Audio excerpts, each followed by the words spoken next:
อ่ะพี่น้องเลยเปิดภาพมามื้อนี้ก็มาอยู่ที่บ้านน้องกระเดยเส้นเก่าเส้นเคยพี่น้องเลยมาต่อสืบต่อพี่น้องเลยสืบต่อห้องน้ำเฮาแหละต่อมือที่สองหรือว่าวันพฤหัสนั่นพี่น้องเนาะที่13เอามาต่อเฮ็ดห้องน้ำให้สำเร็จพี่น้องจากมือใดเลยสิสำเร็จนี่วิทย์จากวิทย์บ่เดือนนี่อันนี้ก็เดือน11จะฮอดเดือน12เลยพี่น้องเอ้ยเฮ้ยเห็นแน่มื้อนี้ก็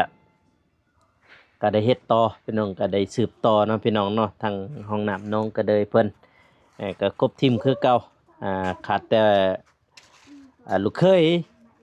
อ่าหั่งนี่แหละพี่น้องเอ้ยเบาตูนนี่แหละขาดเพิ่นพี่น้องเนาะขาดธุระของเพิ่นนี่พี่น้องเอ้ยก่อนอื่นหมดก็กราบสบายดีเด้อพ่อแม่พี่น้องเนาะบ่ว่าสิอยู่ภายในหรือว่าต่างประเทศก็ยินดีต้อนรับเข้าสู่ช่องเบาโกชนบทสปปลาวพี่น้องเอ้ยมาต่อห้องน้ำยังบ่ทันได้แล้วเมื่อวานนี่ก็มาอัปเดตคือเก่าพี่น้องเอ้ยโตพี่เปื้อนเลยนี่ไปเดี๋ยวเราไปทักทายทางทีมงานสบายดีเด้อบ่ลุง เดี่ยวมาก มาบัดเดียวเลยพี่น้องเอ้ยมาบัดหนึ่งบัดเดียวแล้วเนาะ บัดเดียวแล้วเนาะบัดนี้นี่อีคนเด้อเฮ้ยอีคนไปใช่เลยน้องชายไปใช่เลย จักเด้นี่ว่าคลำบ้านบ่ได้เด้ อืม คือบ่เห็นนี่ยันคลำบ้านจัก สงสัยอยู่ เสร็จมาบ่ คลำบาดคลำยังและอันนั้น เพิ่นว่าบ่คลำก็สิแวะไปหาเพิ่น ตอนแรงพอแล้วเพิ่นคลำสีแดง จักสิว่าพี่น้องเอ้ย เฮ็ดยังบ่ได้ บุญบ้านเด้เพิ่นว่ามื้ออื่น บุญบาท แต่ว่าบ่าวนุ่งสิได้มาก็ยันพอสิตีเขาแล้วมื้ออื่น ที่เขาบ่ค่อยก็ปั้นข้าวมื้อนี้นี่ค่อยสละมานี่คิดเอาเท่านั้น ปั่นแล้วเลยบ่ ปั่นเอาจักน้อยนะมาปั่นแต่ละน้อย เพราะว่าอ้ายมีคน อื่นบ่ บ่มีไผเด้ก็เบิ่งก่อนถ้าบ่ได้ไปก็เสร็จบ่ คันไปก็เจ็ดบอกใช่บางทีก็ไปซอยก็มีฮะ รถตอกมีบ่ ตอก มันมีเอานี้ทรายนี้ ไผสิขับมาถึง แต่กรุงตุนพอมันบ่มีได้อายก็บ่มีบ่ไปหมดแหละคันบ่ได้ว่าสิเอา คันบ่ก็ถ้าว่าทั้งเจ้าข้าก็ไปทางนั้นก่อนก็ได้ ทางใด ทางถ้าว่าจะปั่นเขาจะเข้าปั่นเขาบ่มื้ออื่น ปัน ก็ไปทางนั้นก่อนบางทีวางก็สิไปซอย ถ้าจะไปแซดไซด์ได้แหละ ฮะ แซดไซด์ได้แหละ คันว่าสิไป ไป คั นั่ น น ว่า แห สิ ละ ไปเสร็จบ่ อืม ว่าสิเอาน้องก็เลยไปนำแน่ไปบ่ได้บ่มีรถเพิ่น อืม มันสิมาหาเอาอยู่พี่มึงก็ ทางทีมขี้เงินบ่ทางนั้นบ่ทางนั้นบ่น่า เข้าไป แต่ว่าคือเขาเกี่ยวกองแล้วบ่ติ มื้อนี้แล้วเกี่ยวเนี่ยยังซองให้ซื่อ อ๋อ มื้อมีแต่กู้ กู้แล้วก็ปั้น ได้บ่10ซอกน่าอายนี่ โอ้ เนาะ ยเฮวชากว่า10ชอบพอไปว่า เลยเด้กับแม่นี่แม่เดียวเนี่ยพี่น้องเอ้ยได้บ่10ซอก กองใหญ่บ่ กล้องบ่ อืม ก็บ่ใหญ่น้อยๆซ้ำนี้เขาเดียวนะ เออ ปั่นบ่ถึง2ชั่วโมงดอก เออ แล้วก็แล้วก็ก็เบิ่งก่อนถ้ามันบ่ค่ำถ้ามันค่ำก็เฮาก็ถ้าบ่ค่ำเฮาก็เอาทรายมาไว้ก่อนมื้อ อืม ถ้ามันบ่ค่ำเนาะถ้าค่ำก็ เฮาคันบ่ไปทางนั้นก่อนไปทางนั้นแล้วก็ เออ ถ้าแล้วตอนนั้นถ้าจึงมาว่ากันทางนี้ถ้าบ่แล้วก็ ทิมสิปะตอนนั้นก็บ่ได้อีกเพราะมีคนนี่อ้ายมีแต่ว่าเอื้อยเจ้าก็ เออ เอื้อยเจ้าอันแหละเพิ่นก็ลึงๆซี่เด้ไผสิคน มันจะคนหมื่นกะว่า เพราะ ได้ว่า ว่า 4 5 ไป 6 อีกก็5คนนี่เด้ เออ สิมีไผ สำนั้นก็ไปสำนั้นนะ หยัดจักรปะเลยได้อยู่หั่นจักรปันเขา หมื่นก็ ตีเลย แต่ว่าถ้าแล้วไว้ก็จึงมาเฮือน บ่ตูน อืม อันมาเดี๋ยวแล้วไว้เฮาก็มา แต่ว่าแล้วก็ตอนแรงจึงว่า จึงมาลิ้นน้ำเพิ่น ตอนแรกจึงมาลิ้นน้ำโทรมาลิ้น พี่น้องเอ้ย ควรสั่งไปลิ้นน้องบอง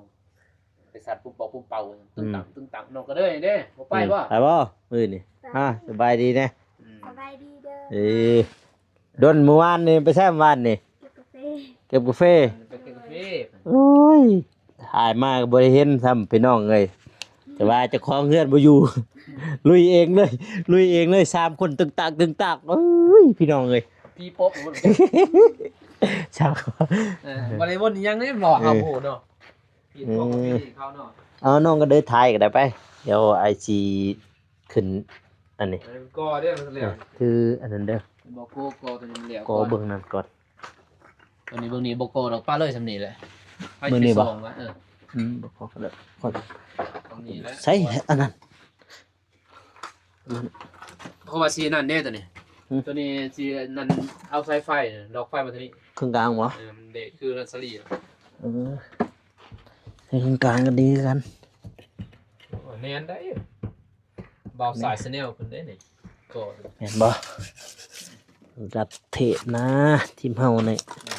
บางทีประจันจะไปใช้เนาะ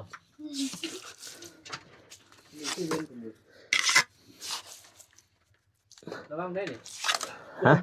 ฮะ คือบ่ซื้อตัวนี้ ใช่ นั่นนี่ติ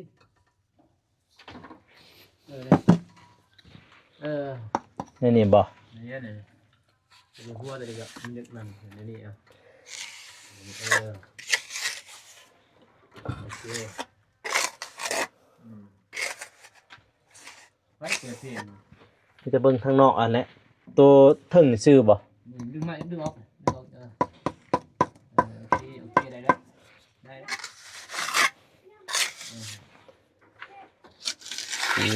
ว สิพี่น้องเอ้ยงามบ่งามไม่ฮู้ฮู้แต่ว่าลาบลอยเบาโกเฮ็ด น้องทำน้องสลีเลย ฮะ ไปทำไปกองน้องสลีเลยน้ำบ่อได้ก็ได้นะ แนวได้ก็ได้อายเอ่ย โมติ น้องบ่ติเพิ่นว่า ดีใจ ฮะ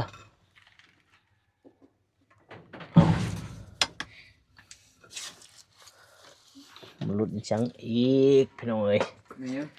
ฮะ ได้ครับ กล้องพอบ่สุดได้ใส่โทรศัพท์หั่นนะแต่งเติงมีแต่โป๊ะไปเนาะงามบ่งามบ่ฮู้งามบ่เฮ้ย ทำแล้วได้แล้วทำไมเคยบันทางไหน ลูกเคยบ้านห้างอีกแล้วมาอีกแล้วลูกเคยบ้านห้างนี่ เป็นผู้ห้ากัน ผู้ที่2นี่บ่ว่าติ เด้อผู้ห้ากันอีก จังนั้นก็ไปหาได้จังหน่อยนี่ น้อยบ่ เออไป เพื่อนบ่ ฮะ เพื่อน บ่แล้วไปบุอยู่สวนพุ่นแล้วเฮ้ย ไปรีบเลย อีนี่แหละ ไปก็มาใส่เนี่ย เนาะเออ ไปปั่นเนาเนี่ย พอได้ไปย่อกาแฟซอยแล้วอันติ เอาอันนี้อัดคลิปนี่บอกน้องแม่ซ้อนกัน นี่แล้วไปกับ ถ่ายซ้อนกับคนที่เคิร์นน่ะนะวายหอมนี่ คือคนอื่นตอนงานเนี่ยคิดมันยังกะยอกแนมเลย อืม ยอกล้อน้องพ่อนแน่เนาะ อืม แต่เป็นจะพายน้ำคลิปนึง ไปเก็บซอยแล้วหั่นแหละเก็บบ่ทันก็มีแต่แบกซอย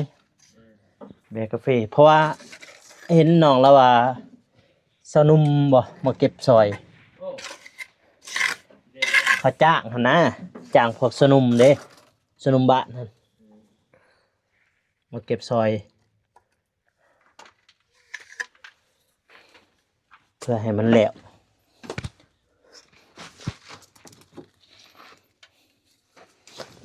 เราคือขนมบองนี่มาแรง แรงสุด FC สนใจขนาดนี้ได้มีน้องบองบอตูนนี่เนาะ ๆเออ แล้วน้องก็เลยน้องมือได้น้องก็เลย น้องก็เลยแล้วมือไหลลืมอายเลยบ่ไหลเลยเฮาหายเลย กลัวแบบอายุก็เท่าไปได้16 ปี สิเท่าเลยเท่าเลยน้องก็ได้เฮ็ดได้ 16 ปีเนาะ เออ ที่ก็ที่ว่าเนี่ย เอ้ยเรื่อง แต่ดอกพี่น้องเอ้ยคันเอิญกับไปคันบ่เอิญกะอยู่หันแหละเฮาเดี๋ยวจะเบิ่งกันแหละไปกินจุไปกินจุกันพี่น้องเอ้ย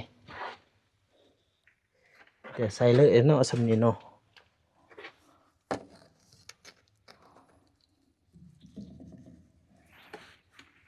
ดา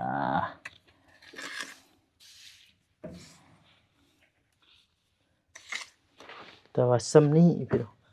แจ้งอยู่บ่ล่ะเห็นอยู่บ่ล่ะมั่นใจไป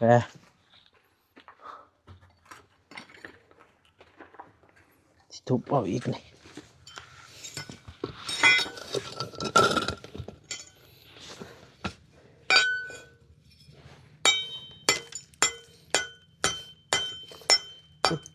ใต้นี้บวงหนึ่งมากพ่อ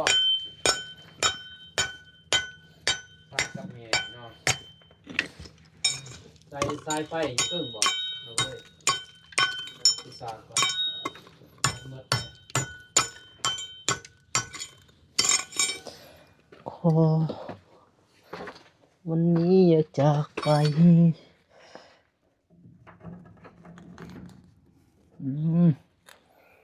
เอาผ้ามาดูนั่นมา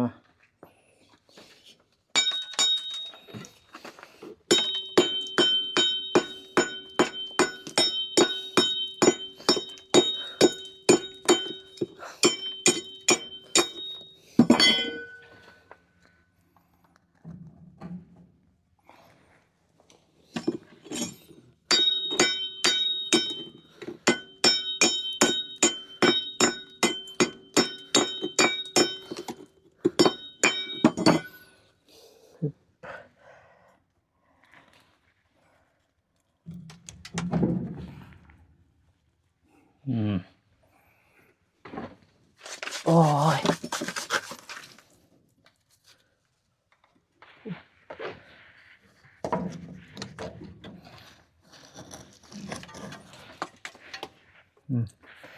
นี่สิแล้วสิปะก่อน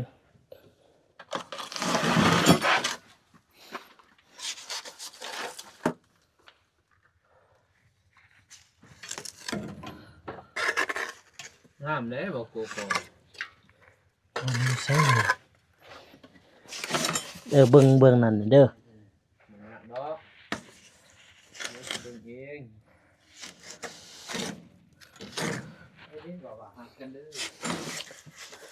ฮะ ยินเสียงอยู่ทุกคนนะให้หักกันเด้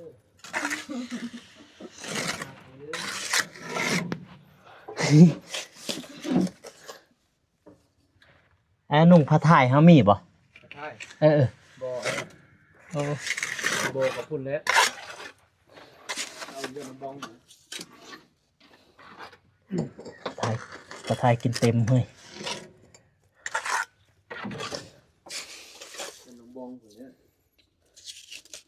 ตัวนี้กันเรื่องตัวนี้เป็นใจมดหันเลยว่าเป็นใหญ่คนเด้นะครับไปเชื่อเลยจะบอกเรื่องยืนเขาเลยยืนดองบอง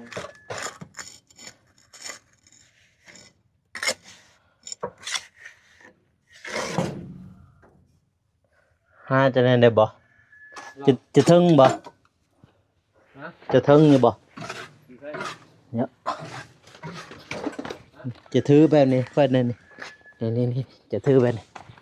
ค่อยสิบิมาแต่ไหนนี่เลย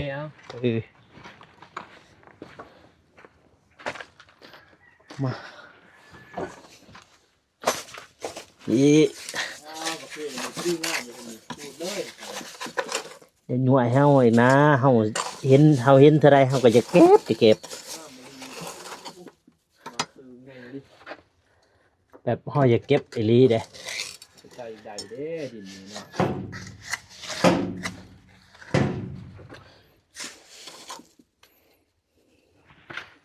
น้องอันนั้นไปใส่แหละ น้องทิพจันทร์ไม่ใช่แล้วฮะทำอะไรยืดเลื่อนครัว ฉันรักเธอรักเธอมากนะ เราสิใส่คนนี้ บ้ามันสิบจันเบาโค้งไข่ บ่ได้ยินเลย เอาให้โก้เดี๋ยวไว้ เอาหน้ามาได้ไหมละมาอยู่บ่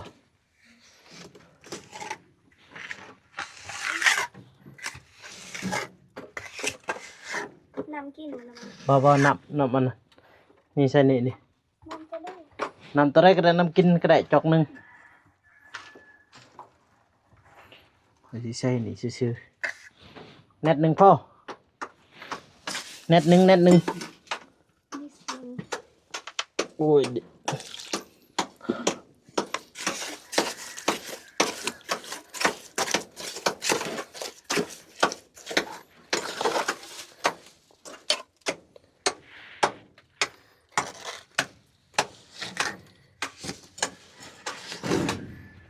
บอกเฮาเฮ็ดนี่เฮาฮู้นะเต็มโลกเฮาเฮ็ดนี่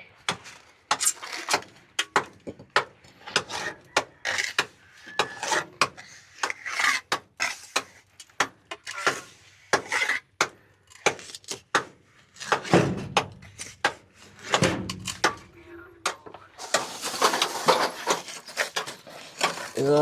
ย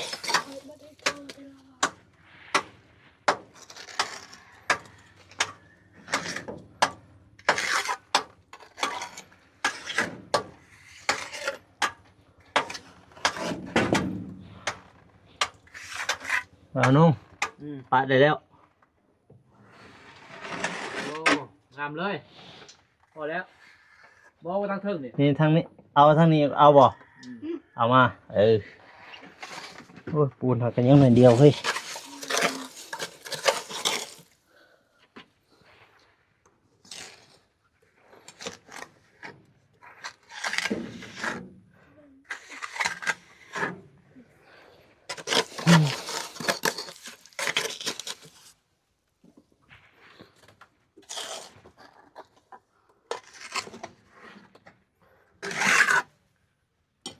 ล่างตัวใต้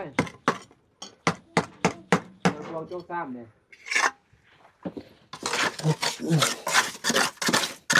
นี่บริสุทธิ์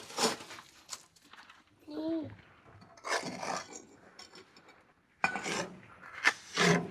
วัดอะไร ฮะ ยังไงหนึ่งปูนหันนี่แหละสิเบิดก็เป็นยังได้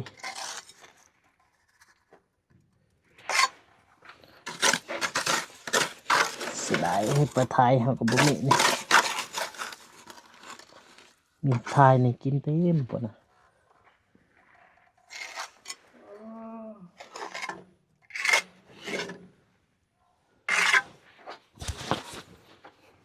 โอ้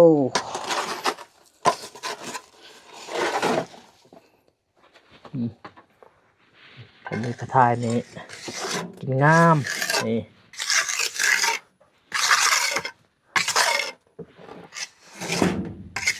เดี๋ยวได้ เอา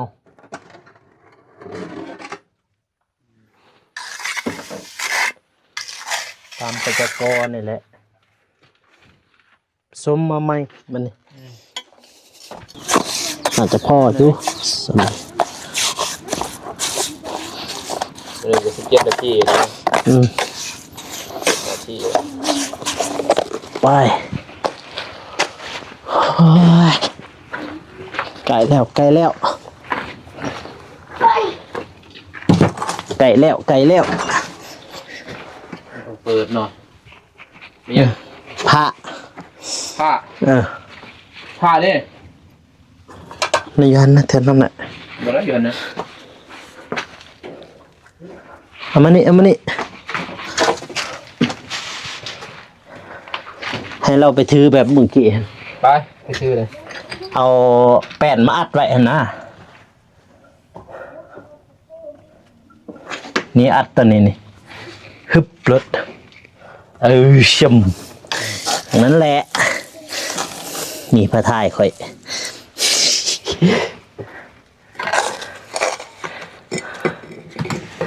พระทาย เองได้เป็นบ่ ฮะ ไปเฮ็ดอยู่เพื่อนน้องสลีนี่ ว่าทายใหม่จังเฮ็ดอันยังบ่ได้เทได้เสื้อมันบ่เดี๋ยวเสื้อเทเอาไปทายใหม่เฮ็ด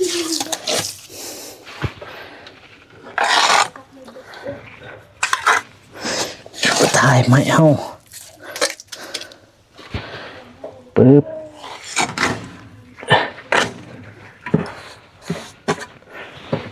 แล้วก็วัดขึ้นโลดบัดเด้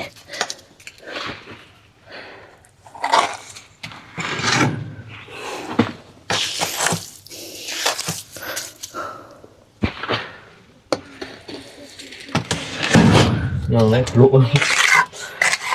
บอลขึ้นเนี่ย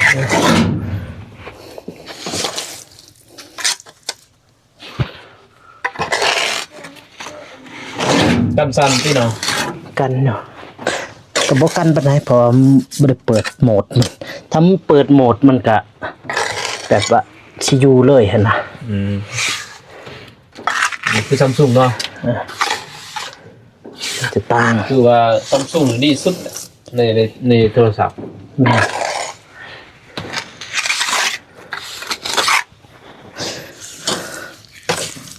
ว่าระบบนั่นแหละถ่ายคลิปได้ถ่ายคลิปรุ่นเบาตูนนี่กำสั่นได้เนาะ ตัวอะไร เบาตูนใส่ โทรศัพท์เราทันบอก ตัวแม่พิมพ์ซื้อให้ ตัวใดกัน บริการบ่ บอก มองจะเป็นประเด็นเนาะ แมนบริการเลย กั้นที่มันอย่างหวานมันบริจับในกระสอบสั่งแต่เพื่อนมันสีจริง กับเรื่องกันบอกกันเขาเบิ่งแล้วบ่มีแบบบ่มีกันชันในโตหั่นนะ แต่ว่ามันใส่ไม้ได้เนาะไม้แบบเท่านี่ ได้ ดีใจ ได้อยู่เพิ่นก็ใช้ของข่อยได้บ้างนะ ก่อนจะใช้ของใครกันก็คือใส่ไอโฟน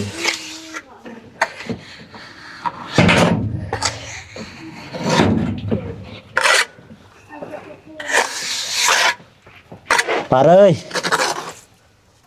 ปองกันนะเอาบ่ ปองเอาเลยเด้ ฮะ เอามืด นี่ปองท้ายนี่โอเคโอ้วัดแขนกับพระท้ายหานี่ก็แล้วมันนัก ตายไหนเนาะ พระท้ายเล็กนี่ท้ายพระท้ายกลางแทะปวดแขนมีอันนี่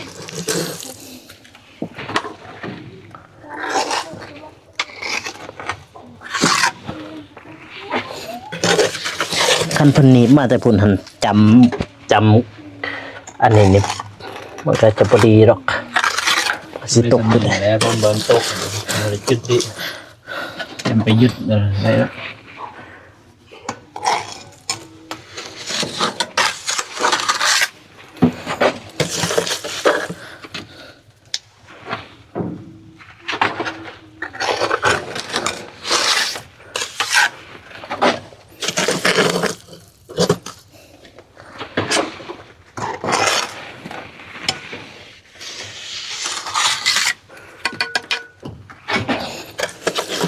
จุดที่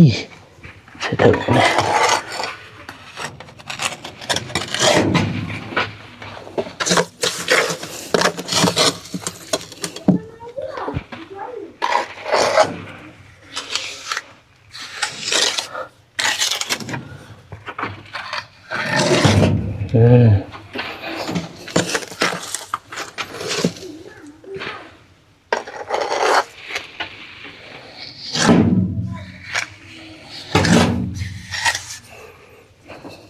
เฮียที่ทางนอก เลยแล้ว สำไรสำนึง เขาจะไปซองนะ ไม่มีใครสอบเนาะ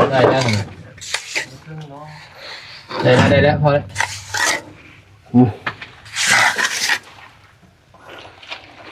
โอเคเนาะ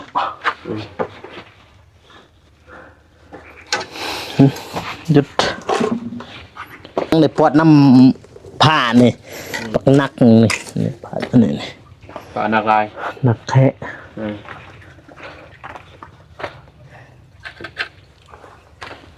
กินเต็มงามเรียบร้อยบัดนี้ที่เหลือกะมีแต่ประตูเนาะยังประตูนี้นี่พี่น้องเอ้ย เก็บงานนิดนึง เก็บงานมาตามนี่แล้วก็แล้วมือหนะจึงใส่ประตูเนาะมืออื่น บริทันใส่ดอกเท่ก่อนเลย เทก่อนบ่ มันจะบ่ยากเฮา เนาะ เรียบร้อยใส่น้ำดัง เทโบกใช้โบกเลยบ่ ใส่ โบกก่อนแล้วจึงใส่ประตูเนาะ แม่มันปุ๊บมันบ่เปื้อนนี่ มัน นะ จึงบ่เปื้อนประตูหันนำ ถึงโบกถึงยังเรียบร้อยหมด มาหั่นใส่แจะเขาเดียว แม่น บ่ยากหรอกตัวน่ะง่ายๆหั่นเขา มืออื่นมือฮื้อเนาะ มือมือฮื้อพุ่นแหละแต่ว่ามืออื่นนี่ บางทีไป ปันเข้า ปั่นเขา ตีเข้าไทยคืออันหยังตีเข้าบ่หรือปัน เนี่ยปั่นเขา ปันคือกัน เออ ทางลาวเอิ้นปันคือกันผู้ดีอยู่ ตีเขาเฮา เฮาตีบ่ อืม เออมือฮื้อพุ่นแหละพี่น้องเอ้ยจึงมาต่อมือฮื้อมื้ออื่นก็แม่นว่าจังได๋ก็คันมาทันก็สิมามาเอาทรายหั่นดินทรายหั่นมาปะไว้ บ่ทันหรือว่าบ่ทันก็จังว่ากันไหมตอนเช้ามา บ่ยากดอกออก4คนเด้อเด้ เด้อ วันนี้เฮามา4คนซั่น คือตะกี้3คนบางทียากแน่นี่4เลยง่ายอยู่ 4คนง่ายอยู่ผู้หนึงก่อผู้หนึงไปเอาทรายจังซั่นโอเค แต่ทางบาโกก็สิได้จบคลิปเนาะพ่อแม่พี่น้องเนาะโอ้มือก็เปื้อนนะก็อวยพรให้ผู้ใหญ่ทุกท่านเนาะจงมีแต่ความสุขความเจริญปรารถนาสิ่งใดก็ขอให้ได้สิ่งนั้นให้ได้ดังสมปรารถนานอนหลับก็ได้เงินหมื่นตื่นขึ้นมาให้ได้แก้วมณีโกฏทั้งพ่อทั้งแม่เด้อพี่น้องเอ้ยบาโกก็สิได้จบคลิปเด้อพ่อแม่พี่น้องก็อย่าลืมฝากกดไลค์กดติดตามเนาะเพื่อเป็นกำลังใจให้บาโกและก็ทีมงานเฮ็ดคลิปหรือว่าช่วยเหลือพี่น้องชาวลาวหรือว่าทุกคนนั่นแหละพี่น้องเอ้ยเนาะเดี๋ยวบาโกสิจบคลิปก่อนพี่น้องเอ้ยก็อย่าลืมฝากเป็นกำลังใจให้เฮ็ดคลิปต่อๆไปเนาะสำหรับคลิปนี้ขอกล่าวคำว่าสบายดีพี่น้องเอ้ยแล้วเจอกัน EP หน้าเนาะบ๊ายบาย